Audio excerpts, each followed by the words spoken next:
রফিক সালাম বরকত আর হাজারো বীর সন্তান কল্য ভাষার মান রক্ষা বিলিয়ে আপন প্রাণ। আজ আন্তর্জাতিক মাতৃভাষা দিবস।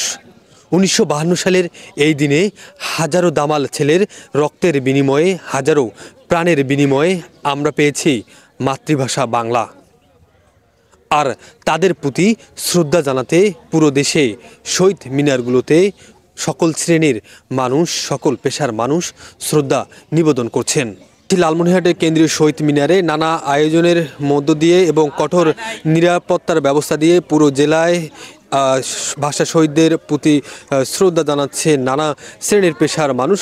এই ভাষা শহীদদের শ্রদ্ধা জানাতে আসা কয়েকজনের সঙ্গে আমরা কথা বলবো। আপনারা সবাই জানেন এটা একটা ঐতিহাসিক দিন আমাদের জন্য, এবং পৃথিবীর ইতিহাসে একটিমাত্র জাতি যে জাতি ভাষার জন্য সংগ্রাম করেছে, এটা তাদের অ্যাচিভমেন্ট ডেট। এবং আপনি শুনে খুশি হবেন যে আমাদের এই দিনটি আজকে শুধু বাংলাদেশে নয়, এটা ইন্টারন্যাশনালি পালন করা হচ্ছে। আমরা এই জন্য গর্ববোধ করি। আমরা এখানে এসেছি, শহীদের শ্রদ্ধা নিবেদন করা হলো ইতিমধ্যেই, এবং আমরা এখান থেকে ফিরে গিয়ে কলেজে বসে আমরা সংক্ষিপ্ত আলোচনায় অংশগ্রহণ করব এবং শহীদদের আত্মার মাগফিরাত কামনা করে আমরা দোয়া প্রচার করব। শহীদ দিবস সফল হোক, সার্থক হোক। ধন্যবাদ। আজকের এই দিনটি বাঙালি জাতির জন্য একটি ঐতিহ্যবাহী দিন, ঐতিহাসিক দিন।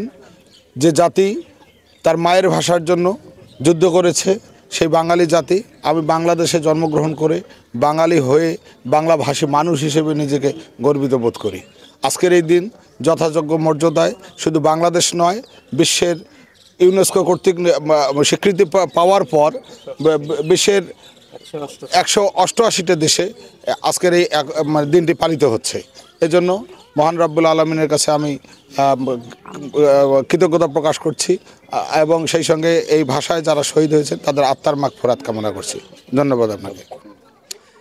পৃথিবীর মধ্যে বাঙালি জাতি এমন একটি জাতি যে জাতি প্রথম ভাষার জন্য জীবন দিয়েছে। আজ আন্তর্জাতিক মাতৃভাষা দিবস। এই দিবসটি আমাদের গৌরবময় অর্জনের দিবস। লালমনিরহাট কেন্দ্রীয় শহীদ মিনার থেকে মাসুদ বাবু, দৈনিক ভোরের পাতা।